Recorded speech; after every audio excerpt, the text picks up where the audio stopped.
what you want and are. Welcome back, everybody, What you to episode 19 of the No Means No Thing, No Means Nothing podcast. Legal to drink in the rest of Canada. That's right. And I mean, you know the drill. Listen, if you're still listening, if you've made it this far in the podcast, you're either, I don't know, completely fucking crazy, or you're as fanatical about this band as we are, or for some reason you just like hearing the three of us talk. So here you are. You know the drill. We're trying to find the best No Means No song of all time. And listen, we know that's a fool's errand. It's not real, but we're going to do it anyway. And who knows? Maybe we'll find the best one. But we're really glad that you're here again with us. And I'm your host, one of your hosts, Jordan. Matthew. Hi, everybody. And I'm Mrs. Guinness. Michelle. Mrs. Guinness, Michelle. That's right. So the three of us are in your ears, set to yammer over some really spectacular songs this week. But before we get to the music, it's that time to see what you're drinking. Michelle, let's go with you first. I think I gave a big clue, didn't I? I think you did. Oh. After a couple of weeks of that Irish death, it's good Irish to see Spring. There's my the Irish real stuff Spring. coming back. Diddly-dee. Oh, that's Irish. oh man. Oh.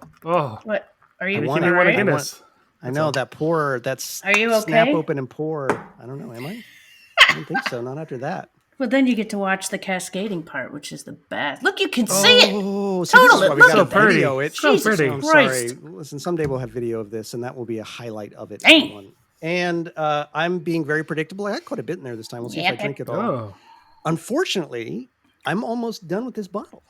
So I don't know what I'm going to fucking do after that, because I probably won't get another bottle of Armagnac. So we'll see. I maybe have a couple what? more What? episodes. Why? I'll Yeah, send I you don't know, one. because maybe I'll just mix it up. I could buy my own bottle of Armagnac. Oh, Maybe I want to mix it up a little. you got to save it to save the bottle. Has this been the same bottle the whole time we've been recording this podcast? The whole time we've been recording this podcast, it's the same fucking bottle. Can you believe it? Yeah. Oh my god. Yeah. What is it, a Well, 1.5 you're not an liter? alcoholic at all. I like to smoke weed, which I do frequently, but I do not hardly ever drink alcohol. This is actually kind of the only time all week that I drink any alcohol. Yeah. That's me. Wow. So, yeah, I'm no Puritan. I just like being high more than being It's a drunk. special. Right. You- Exactly. Yeah. Which now I feel comfortable to say because I live in California. So fuck you, feds. Yeah, whatever. All right. Yeah. Now we go to the roulette wheel and we see what Matthew's got for us tonight. You know what I have is a functional fridge. Oh boy, Yeah. nice. Wow, that just sounds like a good drink. Yeah, I don't know what I don't know what if I told you guys that our fridge has been on the blank for it's seriously about 8 months. We've had everything Jesus. that in it that can be fixed, and if it doesn't work, we're gonna have to get rid of it after all that. Well, Anyway, yeah, I'd say so. yes, for essentials like your mayonnaise and your cheese and stuff. I actually went and bought a mini fridge for $100.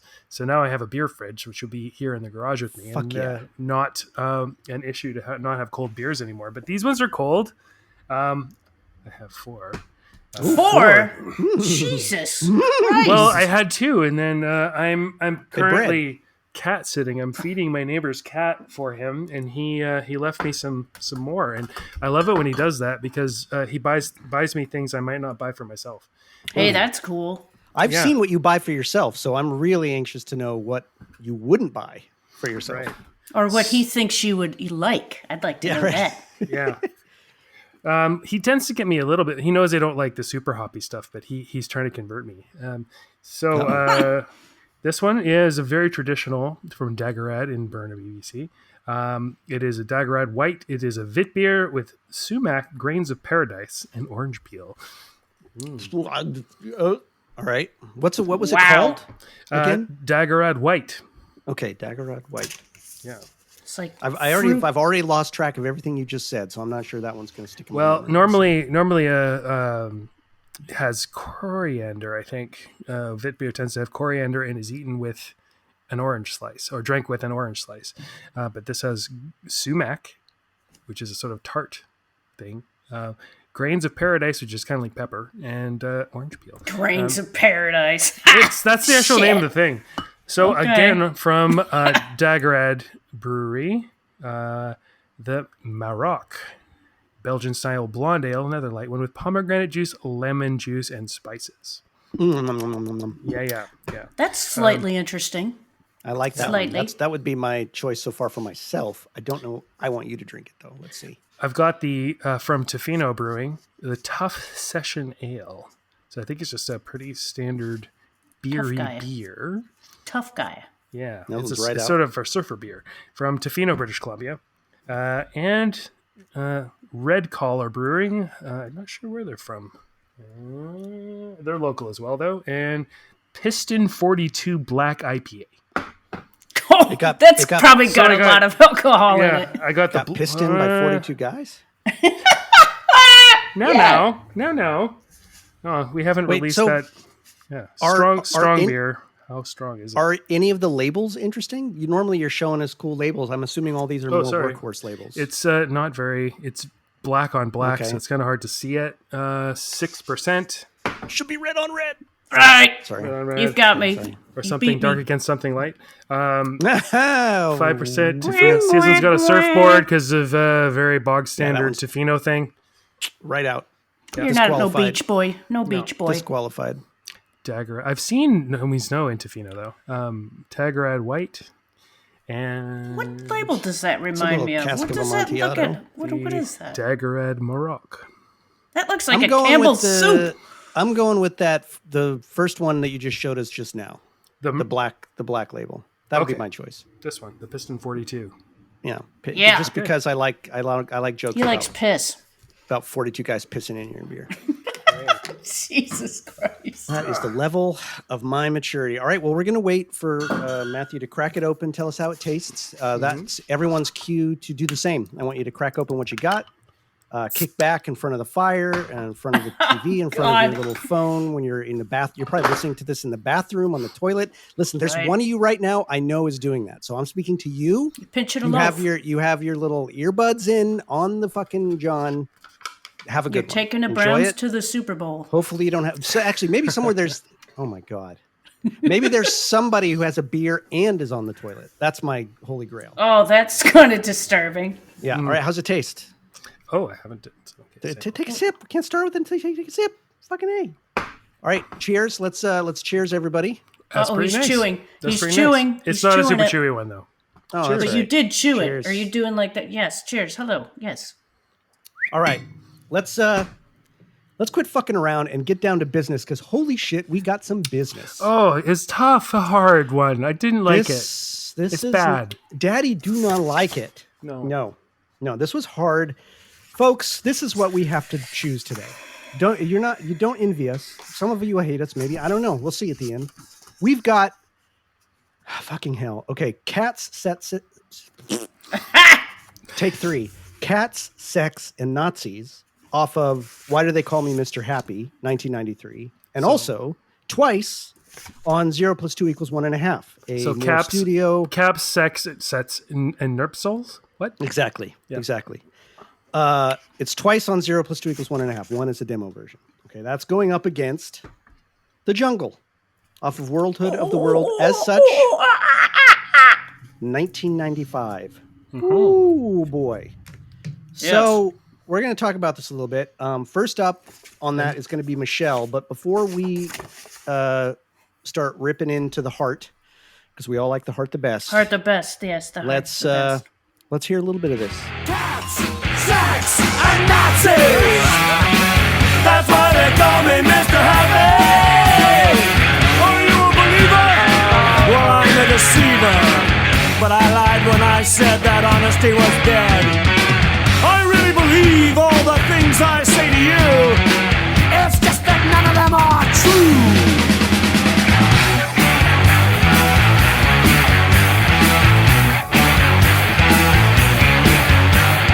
Zombies eat human flesh, which part you like the best? I like the heart the best. Oh, zombies eat human flesh. Yeah!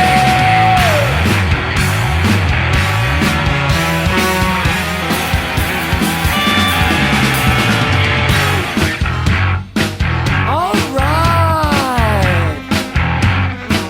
Take the best, leave the rest. If I haven't you. It's because my love is true. Or because my feelings All right, Michelle, are alive. you're up. I want to hear a little bit of it. Can you make that happen? Because I'll tell you, I'll get extra inspired. But since I can't hear it, I won't hear it. All right, let me get at it. Haha, The Price is Right on the stage with Faith No More. Can we talk about those little weird things that are interjected into there? With a lot of interjections. Yeah, not sure what the other things are. A marching band, some movie bits, I'm not sure. Accents are on the N1, N2, N3, N4. I think that's the way it's going. N1, N2, N3, N4. It creates the slog that underlies the show Rob's putting on. This reminds me of the times when we've equated Rob's to being some fucked up circus ringmaster. The horn-filled zombies eat human flesh is fantastic, and my favorite bits are when John pipes up with ahs, laughs, or goes, oops. Not sure the context of picking cats, sex, and Nazis and zombies. Maybe it was some terrifically weird bad dream or something. One of my favorite parts is at the end with Rob asking, do you know why they call me Mr. Happy?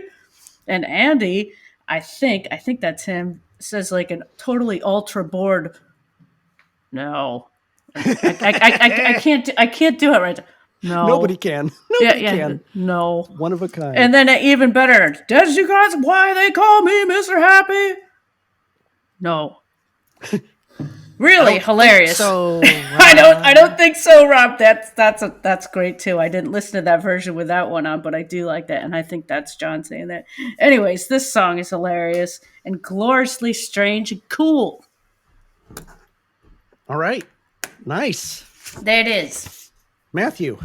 Queued up.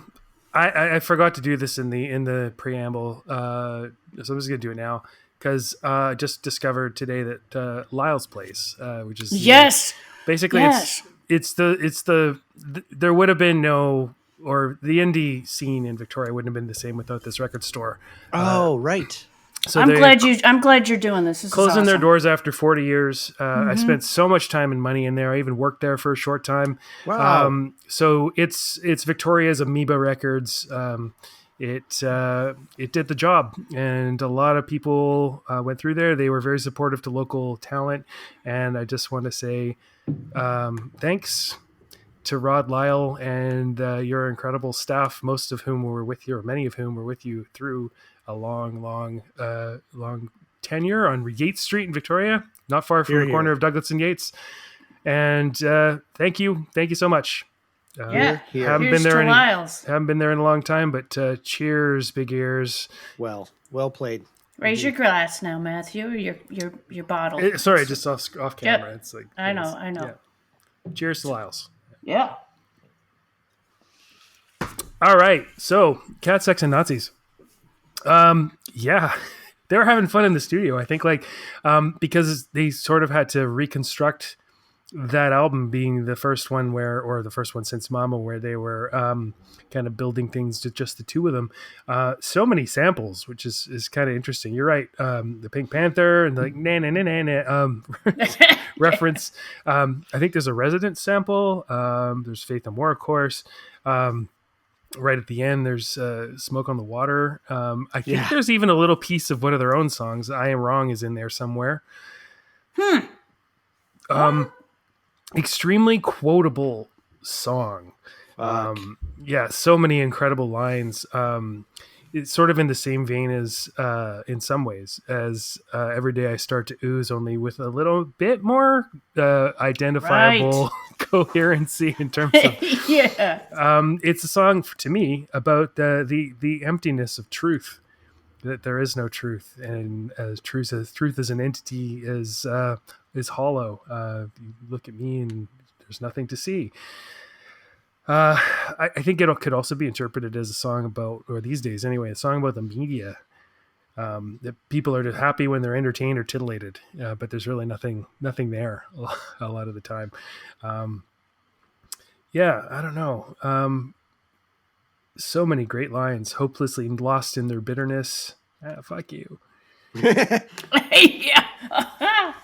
I love the alternation of everything I say is a lie versus everything I see is a lie. Yes. Because everything Thank I you for say pointing is that a out. lie. It's like, so he is affecting others, but everything I see is a lie. He's affected by others. So he himself, or the protagonist, is swimming in this miasma of lies, just as he is producing lies.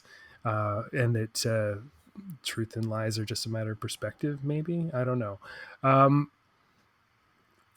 For me, it's kind of less of a song than a story. It kind of, Right? uh, Yeah. I think Michelle, you said lurching. It does lurch. I don't know if I said that. Something like lurch. Yeah, Yeah. or chugging or something. Just It's slog. I said slog. Sure. Yeah, Yeah, yeah, yeah. slogging, lurching. Yeah. It kind of goes from part to part, and even the zombies eat huge human flesh with the little horn hits and everything like that. It seems like it's kind of dragging in the mud. At the same time as it's trying to sort of reach for something a little more shiny and glorious. Yeah, the interjections are interesting. They're different slightly on the three different versions. So the three different versions is like a demo version for the album, and then there's a mostly completed one where the samples are kind of the same, almost the same as on the album version. For me, the samples are a little jarring here and there. It doesn't seem all that no means no-ish to me. It seems like they're just Yeah, sort of it's like Beastie Boyish. yeah, it seems Right? like they're having a lot of fun. It's very cool, but it's doesn't seem all that no means no-ish to me in some ways. Interestingly, this is the last song on this album, and Jungle is the last song on Worldhood, which is kind of, if you compare the two endings of albums, I think you're gonna have to talk about that. This has a kind of a messy ending. It's definitely on purpose, where they're, the smoke on the water bit, sort of close and far interjections. I've come to work and I've brought my lunch. That's a reference. That's got to be a reference to what's the second song or third song on Wrong that ends with like I need feed lunch me now. Oh, where's Brainless my Wonder. lunch? Oh, that's right. 'Cause it's like I think it's a nod to Brainless Wonder. Like, Shit, nope, this what the time fuck's I that brought my called? lunch. Yeah. Although it's what probably the a hell reference song to is that? something else. It's Shame a on Brainless me. Wonder. Brainless Wonder. Yep. Matthew pulled it out. Yep. Yeah. It's in some ways, the different parts of the song are difficult to connect for me in some ways. How it really, they're sort of pulling random bits, and I think that's the point. But it is like the chorus near the end where he's like, "Hey, like a dance song." It's hilarious. The whole thing is hilarious. Funny. It is hilarious. But then the song Goofball. itself, the structure of the song itself, or the feel of the song itself, reminds me of a line from The Wasteland by Yeats, slouching towards Bethlehem to be born. It's just this shambling monster of a song that is going somewhere, but not sure where it goes. I love the pick slide downward, which isn't in the two demo versions when he says bowels. Because how I would like the onomatopoeia that I would describe that pick slide is bow for me. So it very much sounds like, the twisting guts and anyway.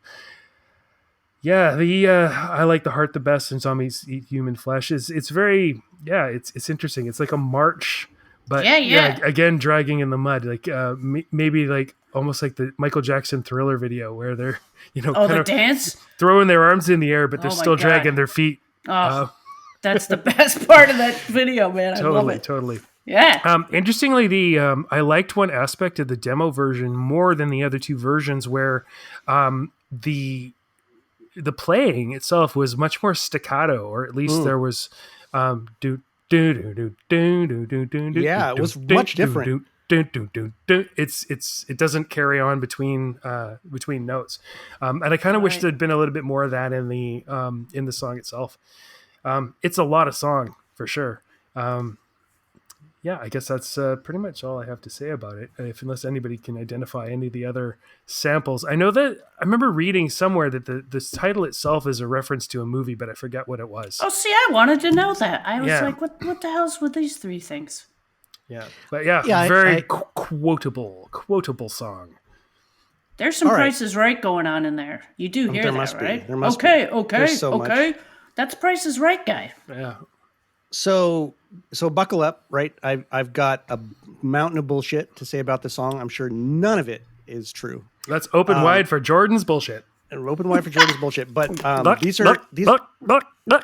are thoughts I've had about this song for a long time, kind of maybe almost since first hearing it. So this is the interpretation that's stuck in my head, and I can't get it unglued. And I'm sure it's all bullshit, but I'm going to run with it because that's what we're doing, right? One of the things that I loved, though, that I discovered this time listening to the demo is what I'm hoping is an inside joke, but probably not. But it's really fucking funny. It's an inside joke to me. At the very end of the demo version, Andy goes, "Can I have your autograph, Mr. Donahue?" And made me wonder, was that because so many of us always make jokes about how Rob looks like Phil Donahue? And do people ever like ask Rob for his autograph because he looks like Phil Donahue? And so I never heard that before. Yeah, it's like, "Oh, can I have your autograph, Mr. Donahue?" So I thought that was fucking. I guess I've he never heard that like before. Phil Donahue. With some totally thick glasses looks like- and a more helmety haircut, then yeah. I've He looks never like fucking Phil thought Donahue. about that. He totally looks like Phil Donahue. So You're on, caller. I love these. I love these three versions. They're all. I mean, they're sort of similar. I love the messiness of the demo. How the they didn't have the cadence of the samples in there the same way. They're just messier, more interjected. They're clearly having a huge fucking fun time with it.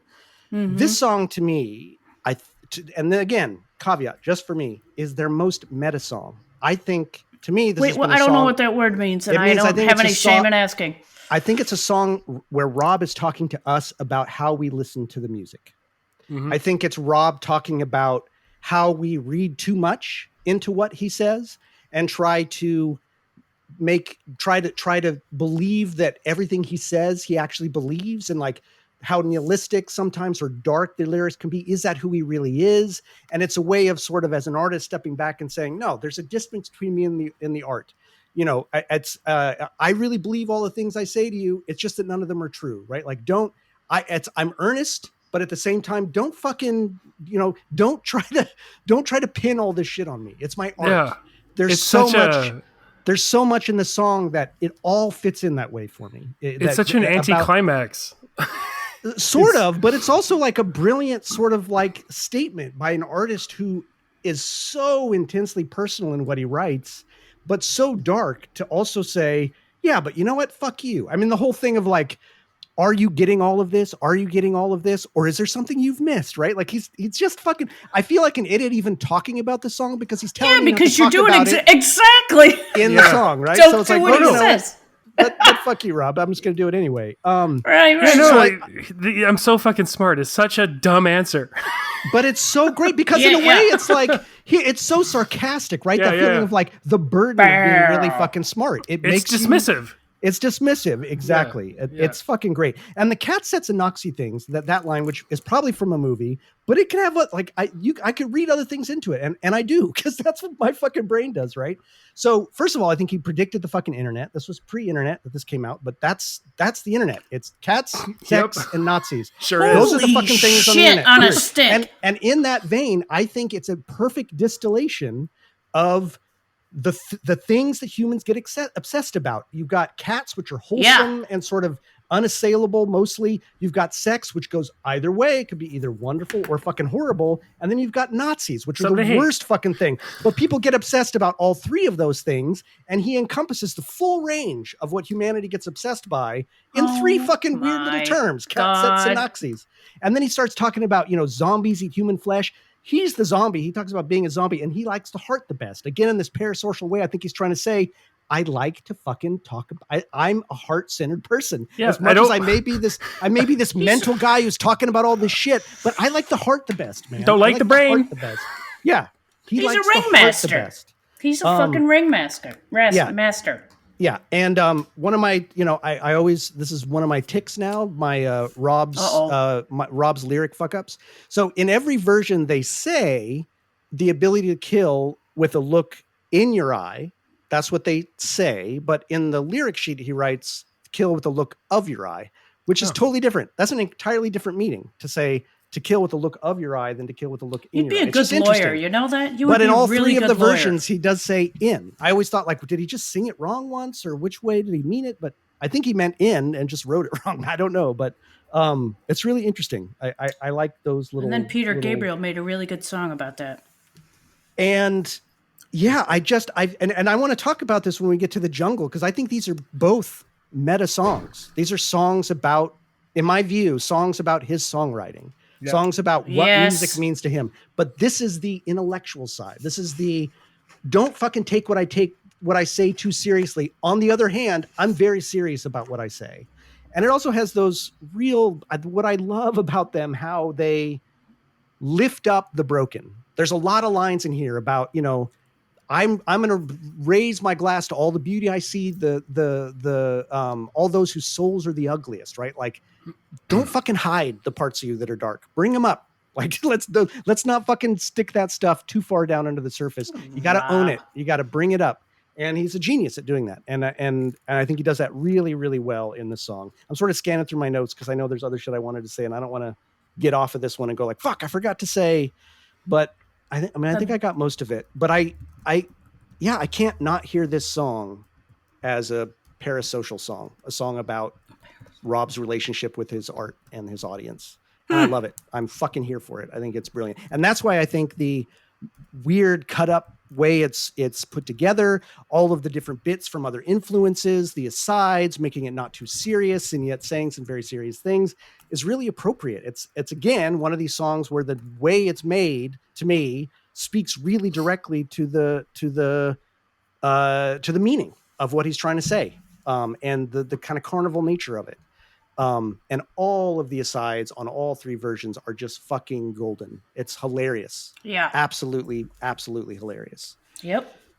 So I guess that's it. That's my take on a brilliant fucking piece of music. CSN. It's Crosby, Stills, Nash. It's Cat, Sex, and Nazis. Nice. Maybe that's really all it is. I think I did. So who will the Y be then? Cat, Sex, Nazis, and what? Who's young? Who's Neil Young? Yeah, zombies with a Y. Yombies. I don't know. All right. I think I'm right. Okay, maybe not. All right. No, I think you are. And maybe someone will be able to tell us. This was an Andy era song, frankly, because they recorded a full version with Mr. Kerr, which is really interesting. All right, let's move on to this next track off of Worldhood of the World. This is The Jungle. And we're going to hear a little bit of this. So buckle up, step into that foliage.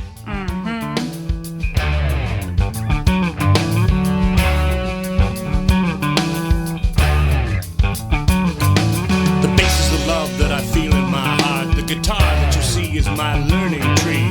The drums are the sound that you heard from the start. They are the tools of the trade, of the craft and the art. But when will I sail across endless seas? And what message will fly on the winds to me?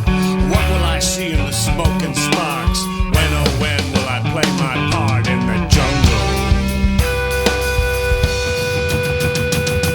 In the jungle. In the jungle.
All right, Michelle, what do you think of this? Oh, this drum shuffle. This fucking drum shuffle. It kind of reminds me of Paul Simon's 50 Ways to Leave Your Lover. Yes? Okay, yeah. Right? Yeah. Do you hear? Yep, Yeah. yep. Yes. and it sets the foundation for a great fucking song under that. You're gonna hear something cool. That fucking drum shuffle is the shit. I could listen to him play it all day. Usually these types of No Means No songs are ones that I don't usually glom onto, but for some reason I quite embrace this one. It's our storyteller Rob's doing what he does best, along with a juicy bass line that's delicious. The lyrics, here I'm gonna say it before you guys. I'm sorry, but I do love them. The bass is the love that I feel in my heart. Yeah. Oh, Jordan, I'm sorry. Can I say it? No, please. I'm gonna do it. Oh, I love it. You got the stage. It makes me feel so good. The bass is the love that I feel in my heart. The guitar that you see is my learning tree. The drums are the sound that you heard from the start. They are the tools of the trade, of the craft and the art. That whole thing warms my soul and makes me smile so much. I really like what Tom is doing with his guitar parts, and the guitar solo is fantastic. It's that drum shuffle, though. It seriously kills and is so soothing. I imagine John really likes playing it. He sounds like he does. It's a brilliant song, and at the end of it is one of my ooh my legs, With the dog barks. Yeah. Yep, the dog barks and ooh my leg. Yes. Nice. Fantastic. Yep. All right, Matthew. How about you? If I had to be pressed, this is the song that I would slot into the closest thing to easy listening that No Means No ever recorded. Yeah, I know. But it's also one of my favorites. It's on this album especially. It's fantastic. I love that it's the last song. I think it's maybe one of the truest songs to what Rob is actually thinking that I can think of anyway. The true self, undistinguishable from all these other selves. It's all very, very variations of himself in this jungle, in this place. He says that he's not on an island. He didn't travel anywhere. It's all within himself, and he crawled through these brambles before, and yet it's unfamiliar. So he comes across this scene, and it's so optimistic. I mean, the phrasing of the bass is it's so and the drumming itself is like a good solid meal. I love the fact that there are 8 bars before any other instruments come in. Yes. I have to give some props to this wonderful client of mine. I do handyman work from time to time, and really, can I hire you? We'll talk about it. We'll talk later. We'll talk about it. Yeah, you live in another country, it makes things a little more complicated. I don't care. I'll pay more. But anyway, long story short, I ended up with a bunch of fancy stereo equipment, and I have a really nice speakers in the garage here now.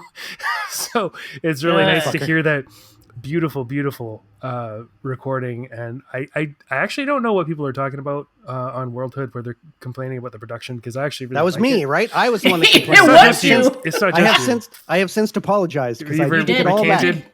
Yep, I take it all back, he did. especially with this song. Jesus Christ! Yeah, no, fantastic sound.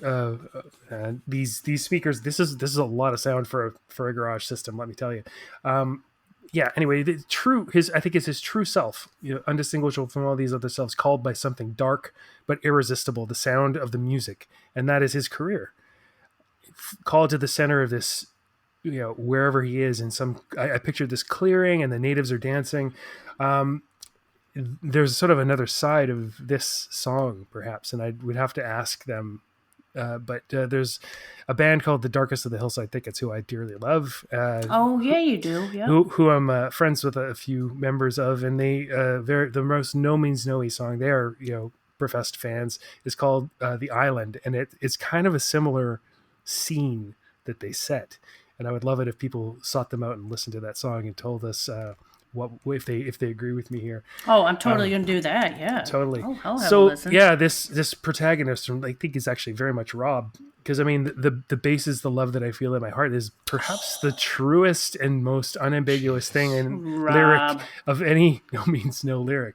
Yeah. He reaches this clearing, and these natives are doing something. There's a chained up beast, and he rises up and does and plays his part in the jungle. But is he the sacrifice? Or is he the sacrificer? Is he murdering that beast, or is he the beast? I thought he was just playing bass. Well, So just yeah, kidding. I'm just kidding. think, I don't want to ruin the mo. those waves of what am I doing here? Whether he's in control or there's some external force controlling him and causing him to create this stuff. I can imagine that being a very existential thing for someone as talented as himself. Where it does it come from within? Does it come from without? Or does it matter? Okay, what else have I got? Tom's solo, incredible. I love. Yeah. My favorite thing about it, is that the feedback and distortion goes on ever so slightly too long into sort of a little bit of discomfort, and it drowns out the bass and the drums that have been there through that steadiness that's through there the whole time. And I think that's kind of the place that the guitars and the treble generally play in No Means No as a whole, where it's the bass and the drums are always so steady and constant and, not predictable necessarily, but at least just a solid foundation. And then the guitar is maybe less predictable than the other stuff. It comes in and I think it you just flavors and described colors. the band. Yeah. Yeah. But yeah, That's it. that black thought within, sacrificing that wild beast. Anyway, towards the end, I love how it gets quiet and there's a long ring on the bass, and John's doing that really slow paradiddle on the cymbals, and then a 35-second break before.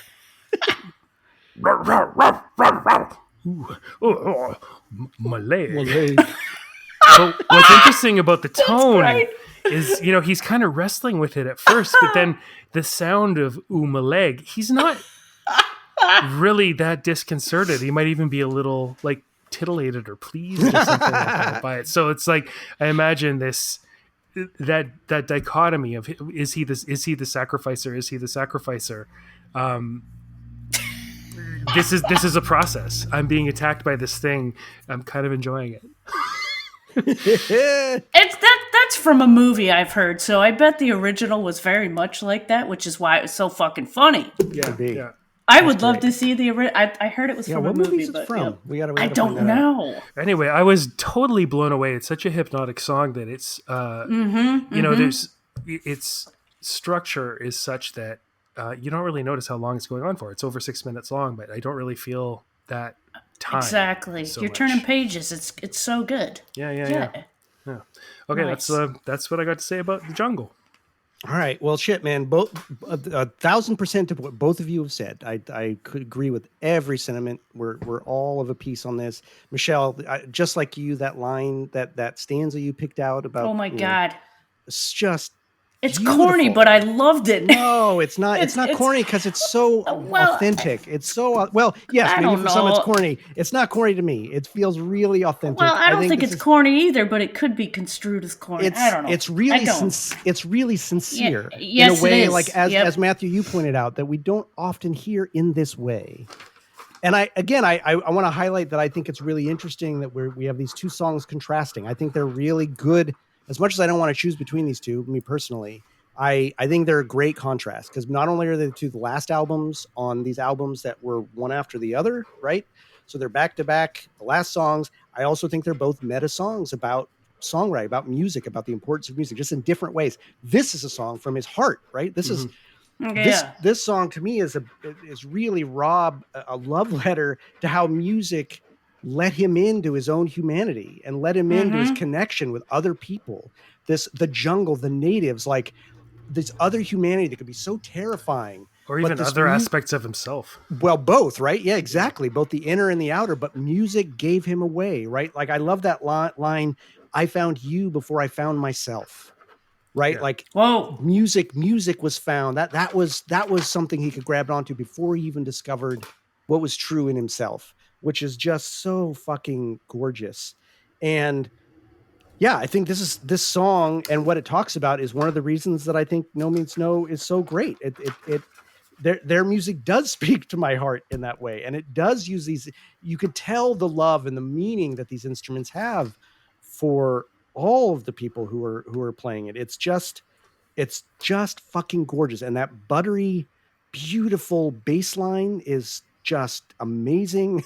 The way Yeah. that the song builds, as you both talked about, with the drums, then it builds in with the bass, then it builds in with the lyrics, then it builds in with the guitar. It's like gently layering this cake for you bit by bit. Doesn't come in all at once, and yet every bit plays off the rest. And I really love the music break at the end where they do let loose a little of the intensity. It doesn't get as intense as some musical breaks in other songs, but they do give it to you. They give you, they ramp up the energy and let all those pieces come together in a way that I really needed in this song.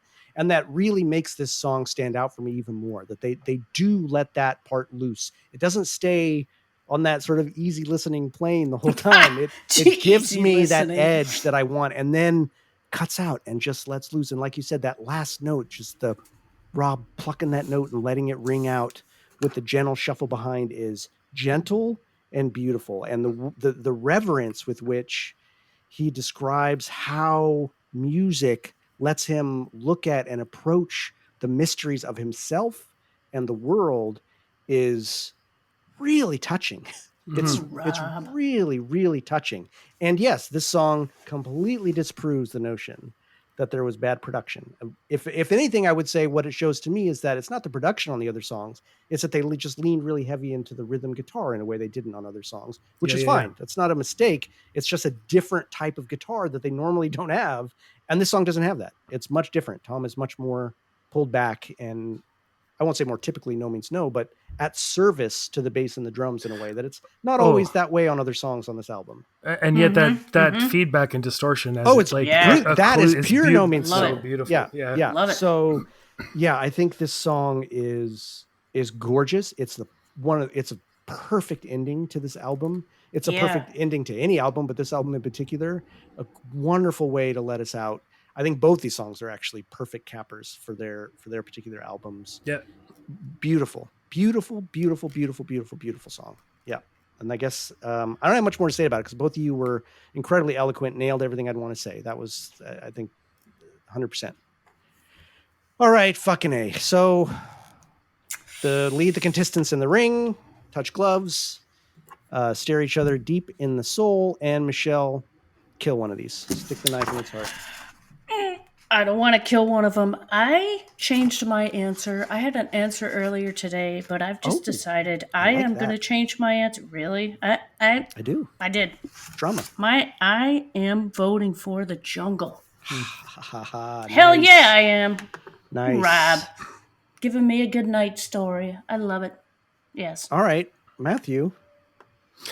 Yeah, I mean, Cat Sex and Nazis has never been. I mean, it's fun to listen to. There's a lot of Jordan's face. Wonderful stuff to hear, and the quotability and everything like that. But for me, it doesn't hang together as well as a song as the jungle does. If I go to listen to some music, I'm not going to put on Cat Sex and Nazis. I'll put on the jungle. Right. And so I gotta give it to the jungle because of the love in it. Maybe. Ooh. Yeah. Well, my son's going to shit a brick. So he was like, if Cat Sets and Nazis doesn't win, I'm pissed as hell because it's one of his favorite songs. So there's that. But I'm going Cat Sets and Nazis. I'm going to give it to Cat Sets and Nazis. Whoa! Yeah, I love. No way did I think you were going to say that. I love the jungle, but Cat Sets and Nazis, it does hold together as a song for me. I think it's a absolutely brilliant statement that says a lot about the band, and I think I like Rob speaking at me that directly, at least in the way that I interpret it. I love the humor, and I think all of that works really, really well for me. It does not feel random. It feels hyper intentional in a different way than I normally get from them.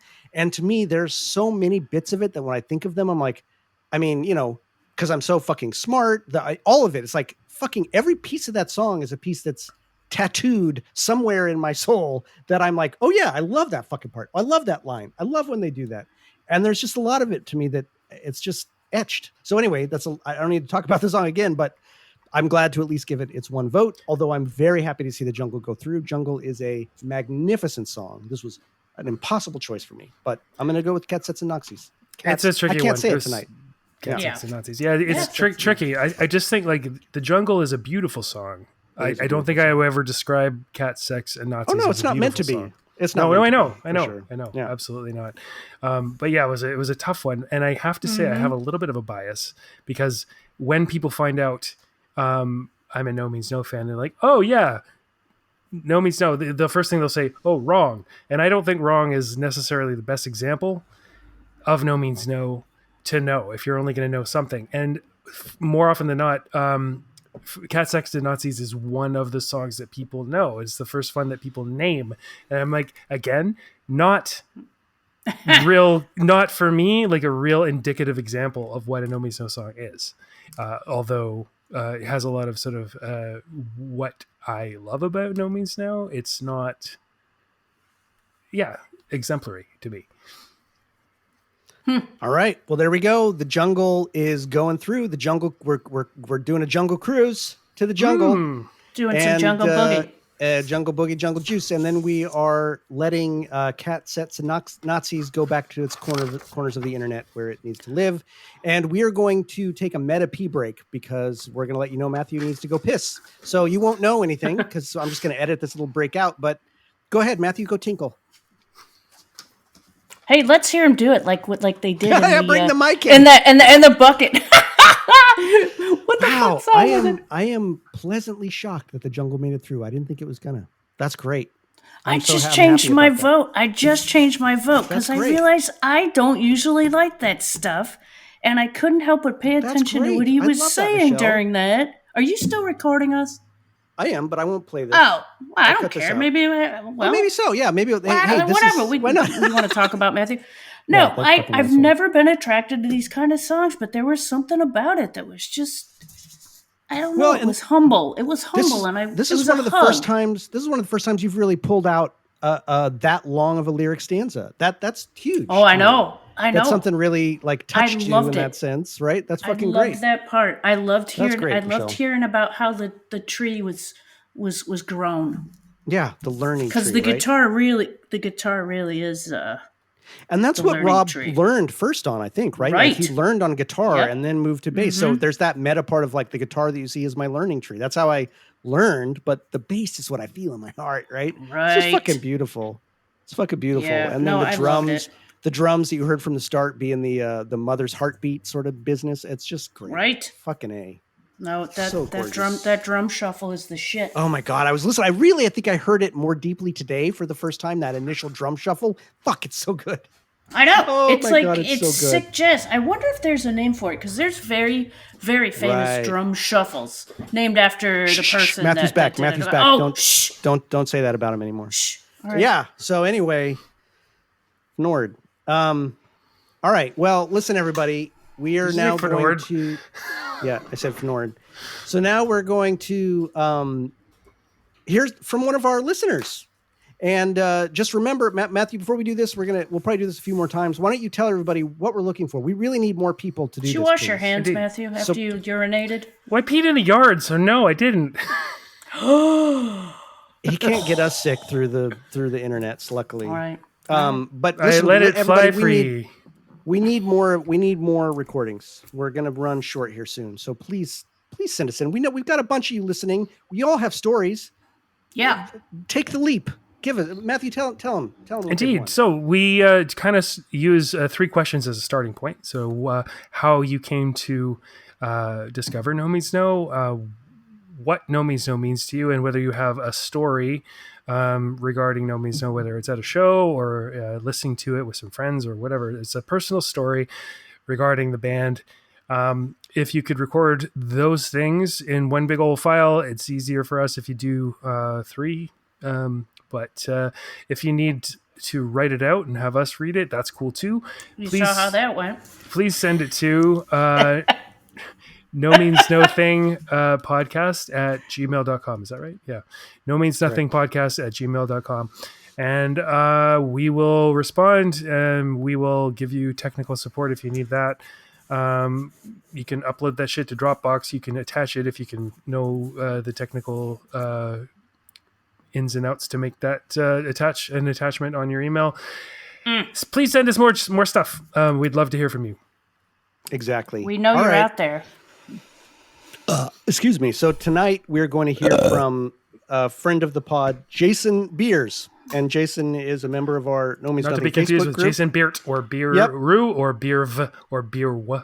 One of my Beers. favorite, Facebook group jokes is when the two of them post right under each other unintentionally. It's always good for a larf. But Jason sent us in an origin story and a personal story, and they're both rather short. So I'm actually going to go against convention and sandwich them both together because I think they're both really good. So, and again, we get to listen to these live this time. So first, we're going to hear Jason's origin story and then right into his personal story. So sit back and thank you, Jason. Hey, this is my No Means No origin story. I first heard No Means No on the local community radio station, KKFI, in Kansas City.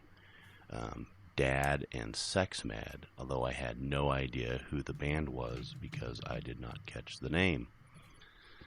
Soon after, they played Stock Taking, which just came out. And I did catch the name, so I ran out, got the cassette, loved it, absolutely loved it. And through their back catalog, discovered they were the same people responsible for Sex Mad and Dad. Anyway, I have always loved this band from that day zero right there. And here we are today, still fantastic, still inspiring. Okay, here is my favorite No Means No personal story. They were playing, pretty close, 2 days in a row in Columbia, Missouri, and then Kansas City, Missouri. So I thought, and I, being a bass player, I was like, well, you know what? I think it would be kind of cool to have Rob Wright somehow autograph my bass, which is a Gibson RD artist bass. Nerd. So I was like, how am I going to do this? I don't really want a Sharpie. So I remember reading a thing about Mike Watt, someone carving in Thunder Stick, I think Thunder Broom in the back of his telly bass with a wood burning tool. So I was like, aha, I have one of these. And I couldn't find it for the Columbia, Missouri show, which was excellent. And then the next night I could not find it also, so I was like, dang it. And I ended up bringing my bass there. I was like, well, I'll have him sign it. And then I had the idea of maybe he could bite it. So he did indeed bite the headstock of the bass, leaving upper and lower incisor indentions in the headstock. I no longer have the bass. That was pretty cool. He was such a great sport about it. Kind of laughed. And that is it. That's fucking kick-ass. Having Rob Wright bite your the head of your bass to get his signature. Jason, hats off, man. My God. I have never heard that before, ever Nope. in my life. I want that bass. There's fucking signature great. and then there's forensic identification. I hope whoever has it now knows what they have. I right? want that I bass. Hope, that's fucking. I'm going to be looking at bass headstocks It's all for the about rest of that my bass. days, looking for teeth marks. That's right. hilarious. I never would have looked Yeah. before, but now I did. That's fucking great, Jason. Yeah. Thank you. That's fucking great. So great stories. Yeah. So yeah, man, everybody, please send them in. We'd love it just for us, right? It's a gift to us, right? Frankly, to hear these stories. So if you can, send them in. It's not hard. Let us know if you need help figuring out how to do it. All right. People really like to hear them, by the way. They do, yeah, we exactly. get feedback on enjoying. Anyway, yeah. So please, That's right. please do it. All right. Ding, ding, ding. Round 2. We have got two Bite my bass. very different songs from the In some first ways. round and from each other in some ways. We're starting off with a Wayback Machine. We Are the Chopped from Mama, 1982, going up against I Think You Know, 0 + 2 = 1, 1991. Holy fucking shit. So, first up this time is me. So I'm gonna dive into this. We're gonna start with We Are the Chopped, but first I am raising up the blade and putting it on the block so you can bite off a little piece. And shed tears for themselves. It really was unkind to leave us all behind. We are the chop, but you've not said a lot. There's nothing there to find.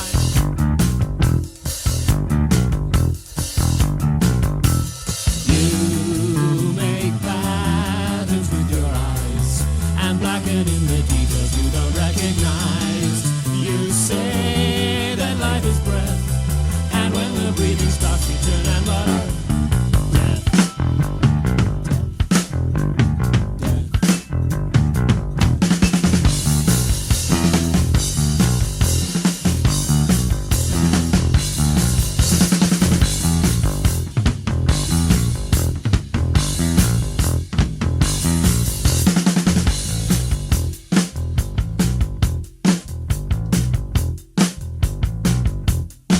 We are the chop, we are the chop.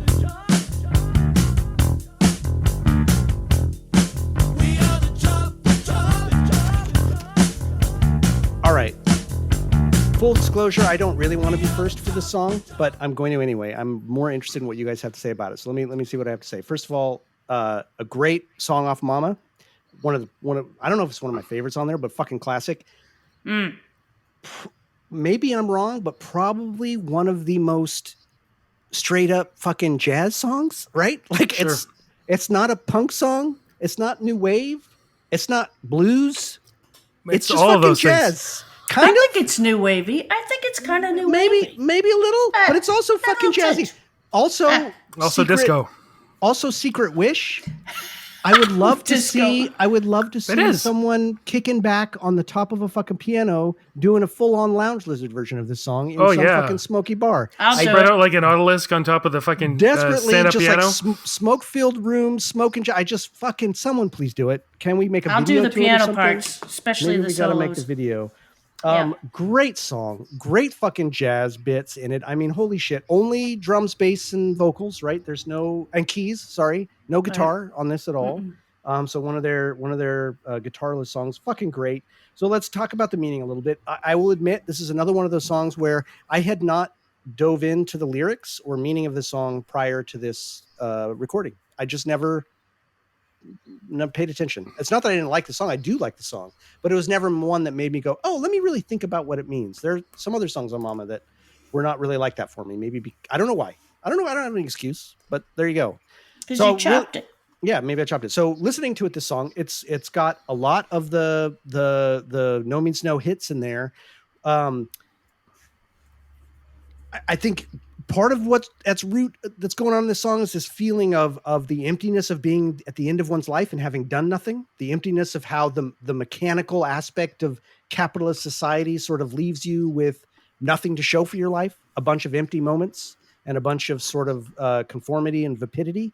And there's this constant, first of all, the bass line to me is this feeling of a piston and a grinding, something that's just grinding over and over. And then it always ends with that boom. So it's just really just sort of like stamp or chop that's happening at the end of every line. It just reminds me almost of like of a Fritz Lang movie, like Metropolis, right? This is like a theme song for Metropolis. And you've just got a line of people holding briefcases and bowler hats just going along the conveyor belt, getting chopped in half at the very end and falling into a vat where they're just chewed up, and a bunch of vapid people crying for themselves or around the Or vat this of acid at the Ground end. beef. The sausages sketch from Kids in the Hall. Yeah, right. Or even back to Pink Floyd, right, where all the kids are going along the conveyor belt and falling into the sausage maker, right? That same sort of feeling, and really trying to think of like, well, what are they saying? The chop. That's so, but that to a certain degree, that's not that hard to parse out. Chopping is a final action. It's a very mechanical action. And at the end of your life, if you're chopped, it's just like a mechanical way of severing life from death. There's nothing sentimental about it. There's nothing esoteric. There's nothing luminous about it. It's just, you're fucking chopped and that's it. You're done. And I think that's borne out by the very end of the song, which is, this subtle, I'll talk about the music in a minute, but the words are just like slower and slower, quieter and quieter, the chopped. And the very last word you can hardly hear is, you're dead. And that's it. That's the last words of the song is, that's it. You're dead. You're done. I will say Rob had not quite honed his lyrical skills to the degree he had later when he makes rhymes like "This is not good or bad, no reason to be sad." Kind of not quite up to par with where he You might gonna be take later. off? But but other things like the whole line of "As you wander through your days, you leave the moments lying cold and underpaid. Your saving plans are sound. They'll do somebody good when you're underground." That's a good bit, and that's very much this idea of like we're all living for the wrong things. The society makes us live for the wrong things. We live for the fucking finances and the bottom line, and to fit into the cogs of the machine. And there's nothing luminous. There's nothing there. You don't leave a trace on anybody when you do that. Ultimately, none of that shit matters to the dead. And none of that shit matters to the dead. And then the people that are crying for you, they're crying for themselves. That's why I love that too. Like no one's actually mourning you. They're crying for themselves. They're not crying for you.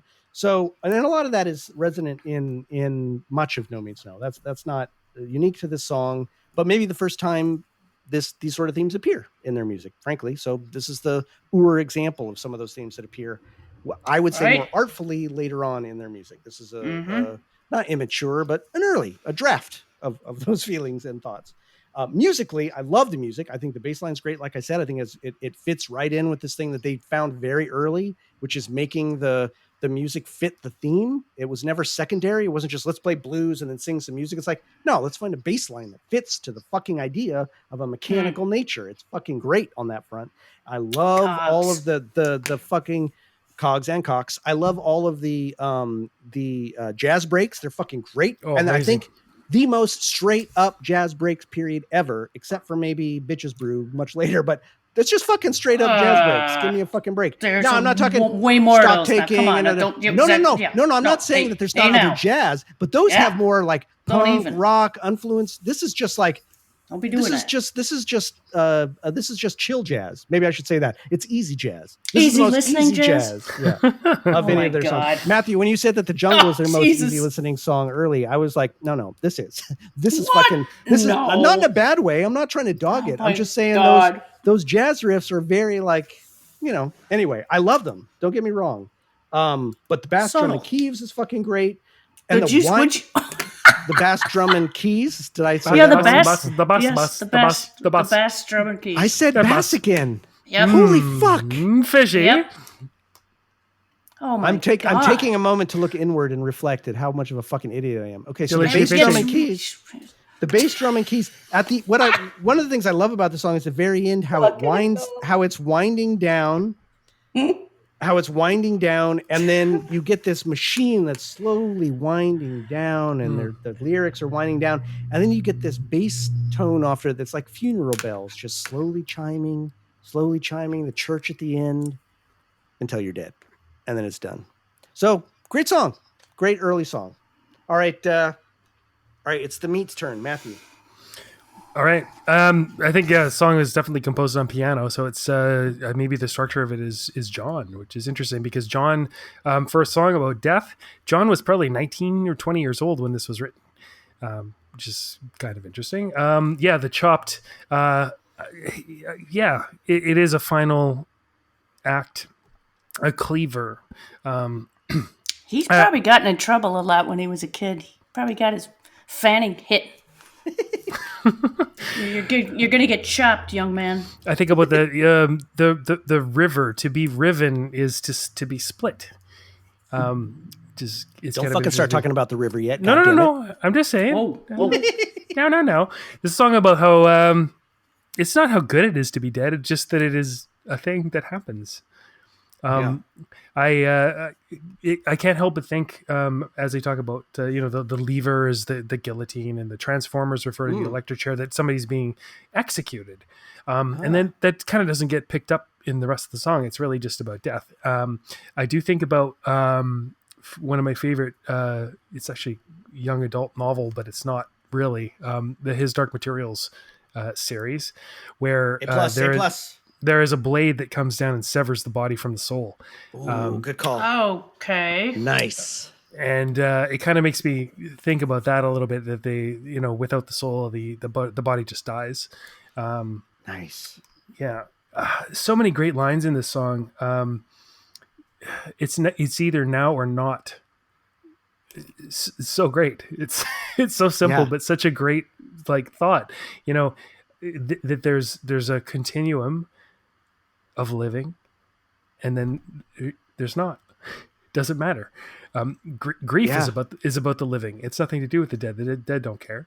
I love that there's a one piano note in that early. Yeah, I love that too. It's almost like a EKG machine, like a heartbeat kind of thing going through. This sort of some of the really, really great lines. You make patterns of your eyes and blacken in the details you don't recognize. I mean, that's good. Sort of about the abrogation, not abrogation. That's not the word. Anyway, the censoring of the uncomfortable things about dying. You don't understand what's going on, so you blacken in. It's just like those blocks in a censored document. In terms of like what the living understand about dying, it's really just abnegation. It's not a real wrestling with. It's just a blocking out, which I found a really interesting thing. The ineffability of death. Maybe there's nothing to understand about death. Anyway, musically, the breakdown's incredible. The jazziness of it. I love the fact that it's piano rather than guitar. Oh, yeah, it's cool. Mm-hmm. Yeah, but you simply stop. You stop. The bass and piano melody. The chord breakdown on the piano is so ominous, but then I guess it's a bridge. It's almost like a 70s cop show theme. Yeah. Exactly. Maybe of like Barney Miller or some shit. Yeah, exactly. Yeah. And then towards the end, where the piano notes, single notes, they start out pianissimo and get fortissimo. Yes, I love that. Like it makes loud until it's fucking irritating. And then towards the end, of course, the piano gets quieter and slower, and then the last thing is so quiet, you're dead. You're dead. It's a beautiful song. It's a beautiful, and it actually kind of, I've talked before, my dad died not too long ago. It's kind of helps me with my grief a little bit. Mm. Oh, hey now. That's amazing. Yeah. That's cool. amazing. Jeez. All right, Michelle, take us to jazz school. Take us to Jack Wright, like I could. All right, Stripped Down No Means No really is so cool. This particular piece really starts to show off their fortes in a serious way. The drum work, and especially the hi-hat stuff, is a joy to listen to. Yep. I know you love that too, Matthew. I know the hi-hat is my favorite part of the drum. Hey, I like drum it too. Oh, just well, kidding. At least you can you say it correctly, like no, Bass? I can't. Okay. God are you fifing from a hi-hat right now? I am. Oh, nice. I wish I was. Mic drop. I have a high cat. I just gave him some catnip. So does that count? I almost sold some drums to Michelle, but then I sold them local. Yeah, then he pulled it back and went local. Anyways, the piano parts in there, like you mentioned, Matthew, are really fun. I especially like the repeated notes in that one section that make up a solo of sorts that starts out soft and gets louder. And they really do also add an air of sadness to it, I think. Mm-hmm. The piano kind of makes it a little bit sad because it's so far back, kind of, Yeah.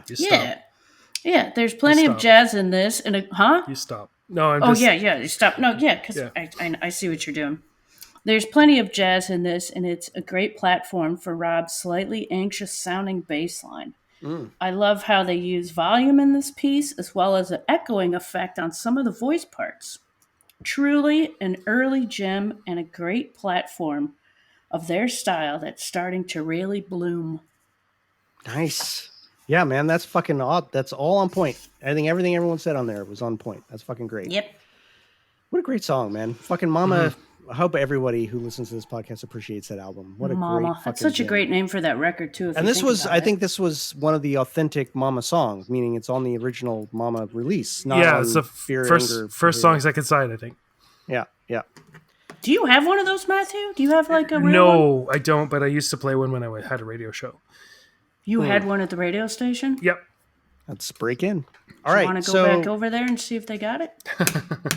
So I think you all know what's next. We're going to dive into I think you know 0 + 2 = 1 1991. But first, let's know a little bit of this song directly.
All right, everybody. So this song, Sex and Death, baby, Sex and Death. Yep. Here we go. We got a Sex and Death masterpiece. I wish I could show you. It's just I wrote Sex and Violence right at the top. It's my first bullet point. It's all in caps with like 100 exclamation points. Sex and Death. Funny side note, and this is probably totally wrong, but my friend Russell and I, who I've talked about in the podcast before, may he rest in peace, were convinced that the bass line, and I know this is 100% wrong, but we were convinced that the bass line for this was the reverse of the bass line for The Night Nothing Became Everything, which comes right before it. So that as that song descends and goes quiet, the other song comes out of it, and it's the opposite bass line playing contra to that. There's something to that for sure. I think this is one of those songs that's hard. This is one of those songs that's hard for me to pull apart because it's so tied to the night nothing became everything. The way that one goes into the hole and this one comes out of the hole, it's hard for me to pull half of it. It's like talking about half of my brain. Hole. Oh my God. All Sticky right. brown All hole. right. Sorry. So, I mean, fucking A, I love this song. This is probably one of my favorite of their hardcore, straight-on punk pieces. This song feels like, I don't think these songs exist, but this song feels like it's in 2/2 to me, not 4/4, that it's just, it's just, it just kicks me in my teeth, in my balls, in my chest, in my butt. It's kicking me in all the places. And what about your pancreas? Absolutely. And just like the Oh My Leg guy, I'm loving it. It's uncomfortable and I love it all at the same time. So, starts off with this great image of the circling hawk who dives down and rips a piece of flesh out of the rabbit. So it's this majestic thing that's like a Judas Priest album cover. Exactly. But it's also like it's nature and it's the beauty of the hawk and the beauty of the rabbit and the beauty of the fact that one of them violently rips the other one apart. I find beauty in all of those parts. I'm not horrified by the hawk eating the rabbit, but they describe it so viscerally. It's the inevitability and beauty and majesticness of death in the world. You die. That's it. You die. Every time you die. They can't say it any more clearly. Die. That's it. You simply die. That's it. And yet we get to the other part of this song, Les Petites Morts, right? Which is this French idea of the orgasm being a mini death, which is always what this has made me think of. They have this idea fucking of French. Fuck off. Of Les Petites Morts, how the orgasm is a mini Are you French, listener? Of death. Fuck off. And so this has always made me think of that, like equating that moment of orgasm and that procreative urge as the inverse of death, but they meet. And this is a song where they meet. It talks about both urges, both parts of life, procreation and death, and yet they meet in the middle of the song. The song goes from death and death and death, and then it meets in the middle and kind of combines both, and then goes out to sex and sex and sex at the end. So it's this beautiful funnel where you're coming down with blood and guts and you're ending with spunk and sweat. It's just fucking, it's this beautiful V. Shit. And it's just gorgeous. It's gorgeous. It's gorgeous. I want to eat it up. Nom. I love it. This song is... So you got a boner when you're listening to this? Probably. I won't, no comment. And so Is it Wow. purple? This is a Oh, boy. this is a gritty performance by Rob and Andy going back and forth on this. I my God. absolutely love the way they play with that sort of like old Warner Brothers cartoon. Well, you know that I know that you know that you know that I know that you know that I know that you know, which is a very Bugs Bunny sort of thing. Who's But on the way first? the way they have those lines sort of just perfectly, they are perfectly placed. They are perfectly placed one after the other to fuck with you, the syntax in a brilliant fucking way. You've got the shortest verses possible, and yet there's so much packed into them. Why is there no live version of this anywhere on YouTube? If anybody can find one, please post it. Oh, I know. bet Did they that ever play this live I bet ever? that fucking guy's got one. That guy. No, it's not. I looked everywhere. If it is, Ah, please he's got someone one point it somewhere. out. Please, I would love to see the live versions or hear a live version of it. I don't know, man. This song is like a galloping horse, or like more like a herd of buffalo that is being led to the edge of a cliff, like being driven. Just fucking. It's just. I think this is one of those songs, like, you know, I talk about this a lot, where they marry the intent and the meaning so perfectly with the music that you can't pick out any piece of it. None of it doesn't fit. It's all exactly where it needs to be, including Andy's brilliant little, like, everything's going fucking crazy. And then I think, you know, like a couple of times, like fucking just pulling the momentum fully out from under you, pulling the rug out from under you, and just giving you that little like cocktail tip. Like, I think, you know, A little wink. I love this song, and it's probably my favorite of their pure. Well, I don't know if it's a pure punk song, but to me, it's one of the ones I elevate as like one of their hardcore punk masterpieces. This is one of their top of that genre for me. I just love it. It's hard for me to pull out from Night Nothing Became Everything. That's probably going to do weaker on its own than this, because I consider them a pair, and we'll have to see when we get to that song. But fucking A, I love this song. So there's George's take. Matthew, you're up. Yeah. Again, yeah, I think I wrote sex and violence. I wrote sex and murder, and sex and death elsewhere on my notes here. This is one of those ride the sandworm kind of. I don't remember which song it was that I referred to, where it was like they're tapping into another dimension and barely restraining. What was that? Yeah, I remember. Yeah, saying that. it's like that, especially because it comes out of the distance. You know, it starts. It's already going. It's off in the distance. It's fading in. It's like somewhere between a sandworm and a locomotive. And it's like this sort of biomechanical Giger-esque like thing that's just charging through Hell yeah. the middle fucking distance. I love the dialogue between Andy and Rob.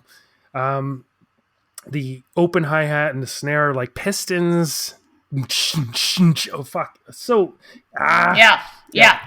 The lyrics obviously, the suddenness of of death. And the finality of death, and there's so much in the very, very simple monosyllabic, mostly lyrics.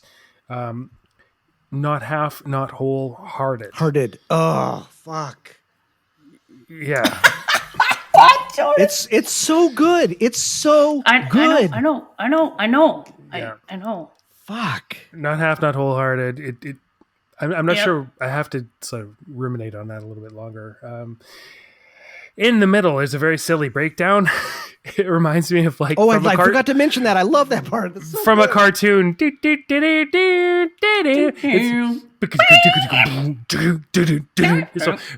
like, you know, like a broken spring.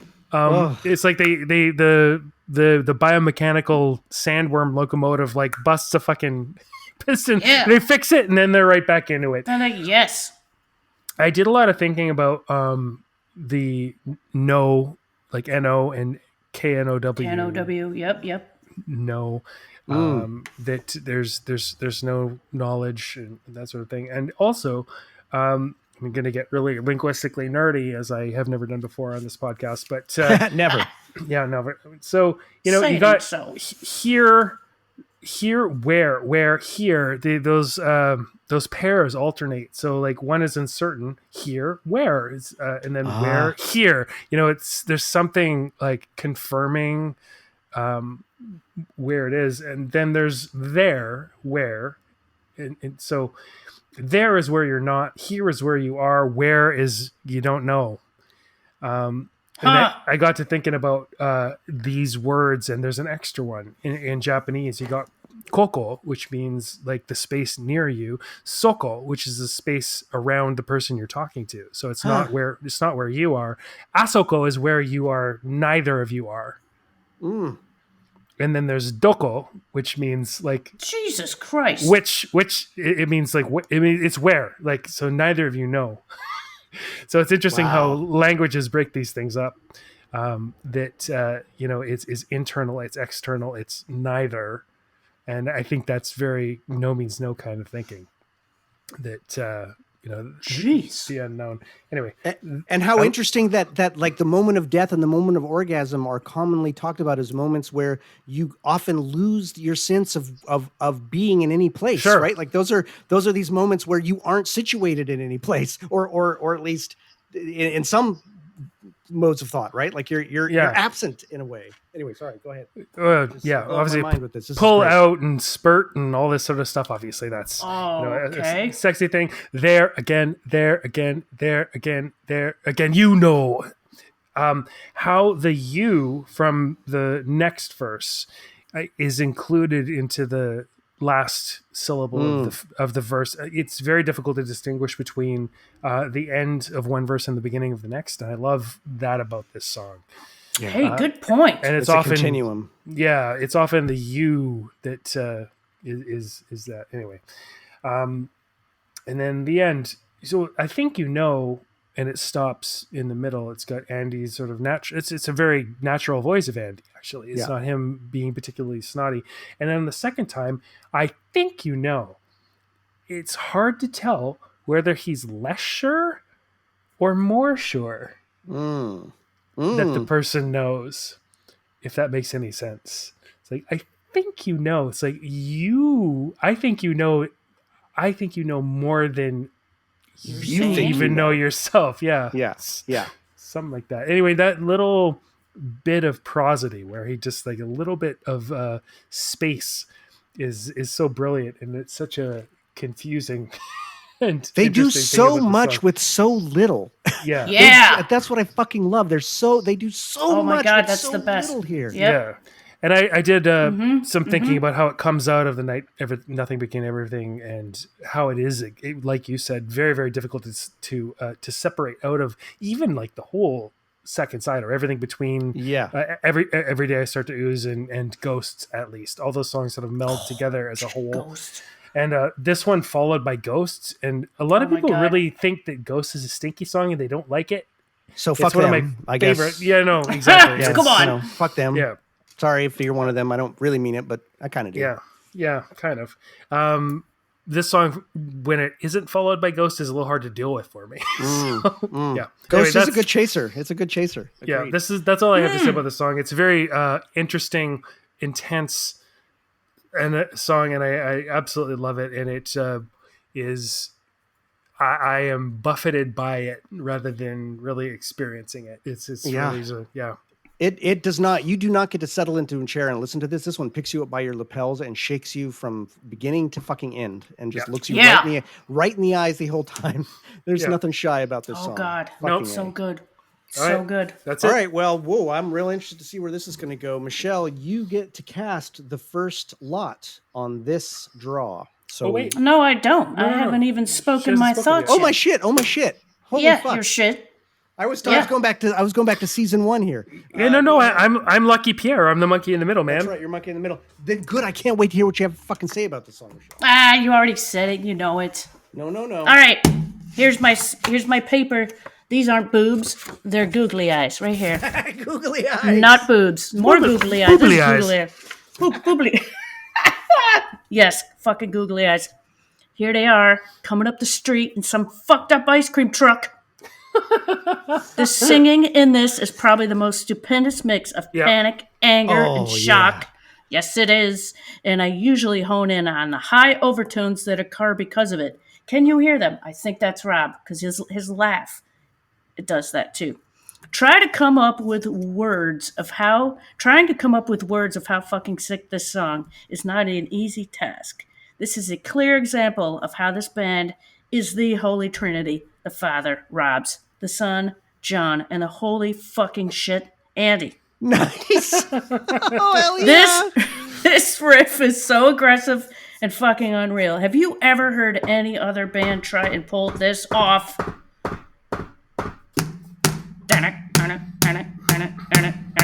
The lyrics, I know, you know, I know, and the cute little, I think you know. Jesus. I love the guitar squeal. Right? Close enough? How could you not shit your pants if you saw this unbelievable assault of amazeballs? Cool. Fuck yeah. Fuck yeah. Yeah. Yeah. So wait, I need to be a little. I need to be a little meta here, what I said. and I want to hold myself to account and say I've done that to you a couple times, Michelle, and I'm going to vow to never do it again. Fuck that, and I hope other people are out there going like, "Fuck you, you son of a bitch." Oh no, I get so listen, you got to let me do penance. I get so wrapped up on my own fucking bullshit that I start steamrolling it. That's bullshit. So never again. Never again until the next time. Until the next time. No, until the next time, great. and that's fine. I never taken it personally. What I do take personally is that bass shit. Well, that's It's so unfortunately because I fucked that up once. It's coming back again and again. No podcast. It's never intentional. You say bass. It's never intentional. It's like because I did it once. Now it's like a bad penny. It's stuck in my head. I'm never getting rid of it. Bass. So you can all fucking suck it. All right. Now, Michelle. No, you don't get to do it first. Matthew does. I do. God damn it. I don't even know where we are anymore. This song fucked me up. Are you all right? Yeah, I'm not. It's I think you know by 100 million. It's like I am kind of drunk, frankly. I'm going to be honest. That was a lot of ammoniac. It's I think you know by 1 million miles. I'm off the cliff with the buffalo, riding him all the way down. Fuck that. I'm on board. I think you know 100%. Matthew, where are you at?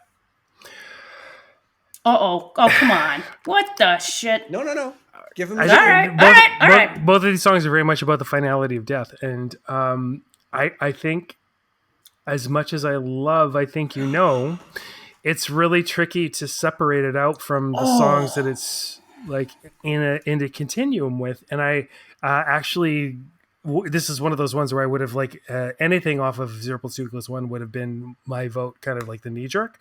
But I got to give it to We Are the Chopped. Because, excellent. Yeah. It gets its due. It's a great fucking song. That's great. Oh, it's amazing. It's amazing. Like the musicality and the fact that John wrote it and chopping my hat to it. Yeah. Yep. All right, so Michelle. You like easy listening.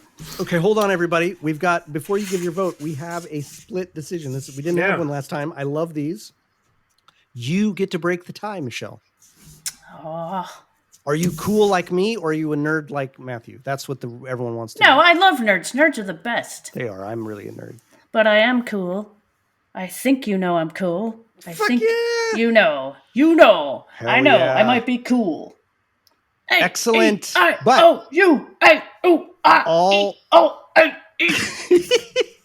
doing the vowels. All props to We Are the Chopped. That song fucking rules. Yes. It is a really, really, really, really good song and should not be cast to the bottom of the ocean, which it is. See you later. I can see it sinking.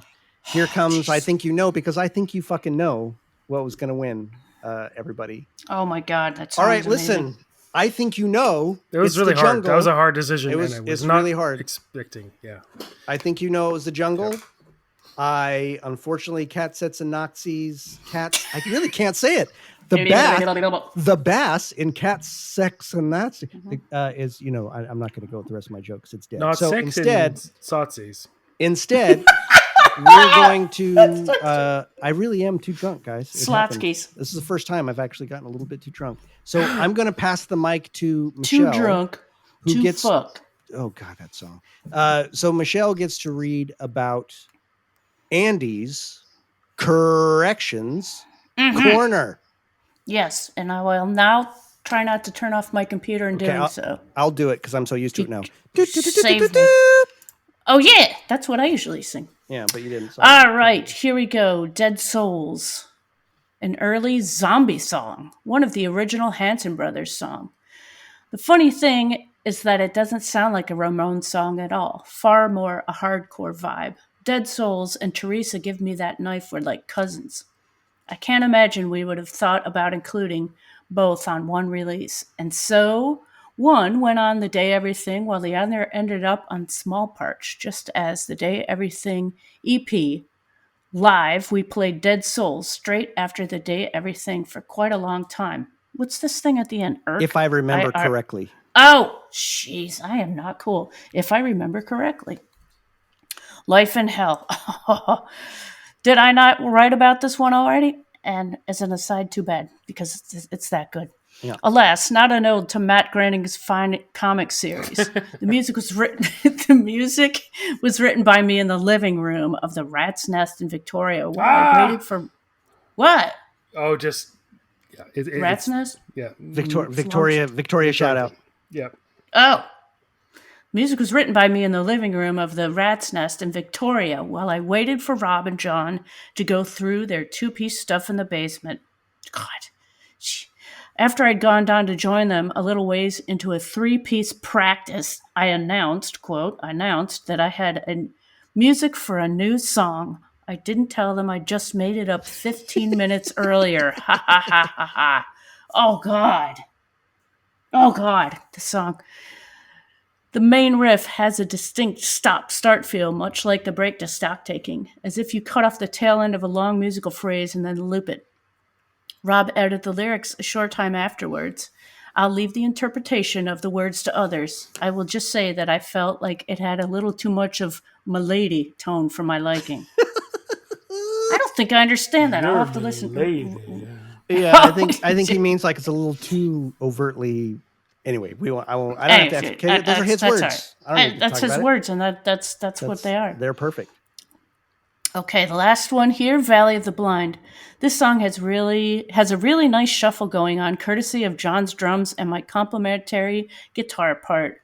Robbie's bass. I love how they always call Robbie. Robbie's bass. Robbie's bass anchors the main riff with a steady run of double eighth notes, like I Think You Know and Now. Rob and I trade off vocal duties on the verses on this one. We were interested in doing something different with the vocal and musical arrangements on this album, so it didn't end up sounding just like Wrong 2.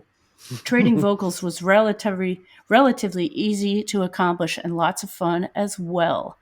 Lyrically, Rob's in his comfort zone, playing around with the whole nothing thing once again, a theme that is all over 0 plus 2.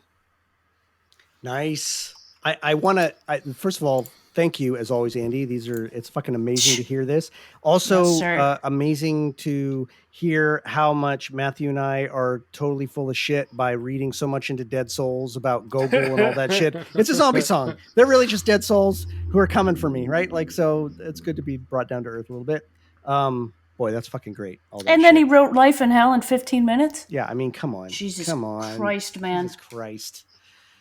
We're all lucky to get to hear this kind of shit. So, we've sent through 2 more great songs. We've sent Down to Hell 2 other great songs because all the songs are great. Let's be clear about this. That's true. You guys got any last words before we kill this one? Nope. All right, everybody. Well, I just want to admit some personal information that I am married to a cigarette butt lying in the gutter.